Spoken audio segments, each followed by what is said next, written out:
So the Fed, according to this report, bailed out the financial system not with $5 trillion, but with $29 trillion when we were told 5.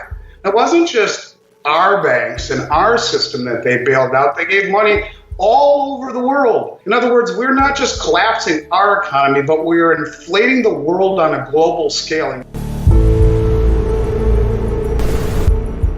You know, I deal with this every day as well, talking to people who wonder why things aren't behaving the way perhaps that they ought to, the way that we would expect them to. So I want to take us back on a little bit of a journey back a few years ago. We'll go back to 2008 and go back and forth between there and here. And let's just think about things and why we want to own precious metals. Why I think that supply is going to be a key factor. Why I say the things that I do. So let's start with a couple of assumptions. The first being, in my opinion, of course, that the Biden administration is hell-bent on spending us into oblivion.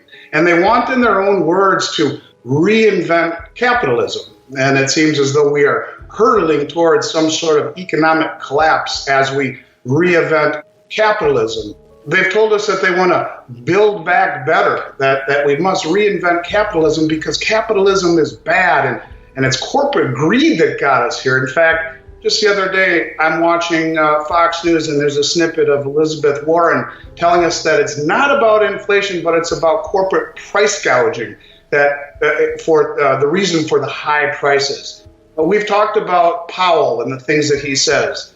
He said the other day that climate stress tests will be a key tool moving forward. And he also said, when asked what the greatest threat to the financial system is, he said a global cyber attack. It just seems that they want to blame everything on the climate or on a cyber attack. And to me, when I hear all of this over and over and over again, speaking of repetitive, it seems to me that they're priming us for some sort of a major economic disaster or some major economic event. Perhaps this is when they roll out their new Fed dollar that they keep talking about. I mean, they've talked about doing studies on a new Fed dollar and on a Fed cryptocurrency. So let's just look at what's happened over the last year as an example, right? 1 year ago, January 2021, when we're just coming out of a lockdown, we're really in a lockdown, I guess you could say, we had gas at $2.50. Today it's $3.30. We had a 30-year mortgage at 2.95%. Today it's 4.06%. We had third quarter GDP back then at 33.1%, and the third quarter GDP estimate, growth estimate, is estimated to be at 2.3% this year. That's a 30% swing. And of course, we had inflation at 1.4%, and now it's at 7%. Now, those are just for the first 12 months of the current administration. But what's bothering me on top of these numbers that they've told us about is what they haven't told us about. In fact, what they've lied to us about. I want to talk about that for a minute. I mean, does it feel to you like we have 3.9% unemployment?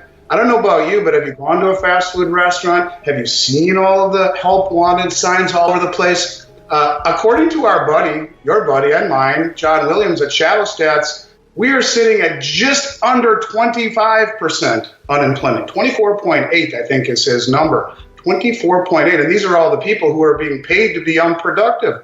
And does it feel like we have 7% inflation? Here again, John says that number is 15%. And that's with no products on the shelves, too. That's what Milton Friedman, the great Austrian economist, said is inflation. That's more money chasing fewer goods. And that's exactly what we have. We have wicked inflation. But how about inflation? You know, and this is what drives me to say a lot of the things I do. And I'll tell you, it's going through the roof. They're spending trillions of dollars, and again, trillions. And they've, at least what they've told us about, right? So let's go back real quick to 2008, because I read something here the other day that absolutely blew my mind. And I think it's going to blow the listeners' minds, too, when I get to this really interesting point. In 2008, they told us that they spent $700 billion on TARP, the Troubled Asset Relief Program. Remember that? And $700 billion in infrastructure. Now, that $1.4 billion is pretty much what created the Tea Party. And back then, and that seemed crazy, people were going nuts that we would spend that kind of money.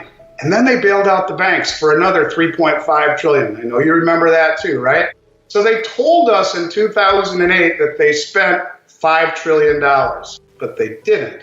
Those numbers were sealed for 2 years. They felt it was too damning to let the public see those numbers. But in a matter of national security, at the end of those 2 years, they sealed them for another 10. And they kept them sealed for 10 years. And thanks to the Levy Economics Institute group, who went to all the way to the Supreme Court with the Federal Reserve under a Freedom of Information Act, we found out that the Fed lied to us in a very, very big way. We're now finding out over 10 years later that it was not $5 trillion that they spent. In fact, it was a whole heck of a lot more. Let's talk about it for 1 second. They gave Bank of America, according to the Freedom of Information Act that has now just been released, $1.3 trillion. They gave Merrill Lynch $1.9 trillion. They gave Morgan Stanley $2 trillion. They gave Citibank, basically nationalizing Citibank, $2.5 trillion. And guess who's a co-owner of the New York Federal Reserve? Citibank. Doesn't seem like, to me, like maybe there's a little bit of conflict of interest there. So the Fed, according to this report, bailed out the financial system not with $5 trillion, but with $29 trillion when we were told $5. It wasn't just our banks and our system that they bailed out. They gave money all over the world. They gave $3.7 trillion to Japan, $1.5 trillion to the UK, $1.4 trillion to Germany. In other words, we're not just collapsing our economy, but we are inflating the world on a global scale. And you know what? When it all busts apart, guess who's going to be hated by the entire world? Us, for creating this problem. Before we continue, help us clicking that YouTube like button and subscribe now to our channel. This shows the algorithm that you valued this information. And it helps us spread that message. Sharing is caring. And now, let's continue. Do you want to know one thing about crypto? I made over 3000% in profit in a few weeks. Fact is, the traditional financial system, the traditional money system makes you poor, not rich. If you want to earn $500,000, $1 million, you have to wait until you're 50, 60, 70 in the traditional financial system, and you probably will still be broke. And you will be old. This is not a sexy combination, as you can imagine. But the question is, how can you start in crypto and make these profits? Where to invest? Where to start? My name is Gunnar and I'm from Germany, as you can hear, and things are a little bit different in Germany. More about that later on. Fact is, there are lots of different cryptocurrencies. It's a gigantic universe where beginners and professionals get easily lost. But there is light at the end of the tunnel. There are 7 key steps you need to follow to become successful in this market. You have to know them, and if you fail one of them, it's literally impossible to succeed in this market. Just an example, one of the key points is your exchange, and one of the biggest are, for example, Binance and Coinbase.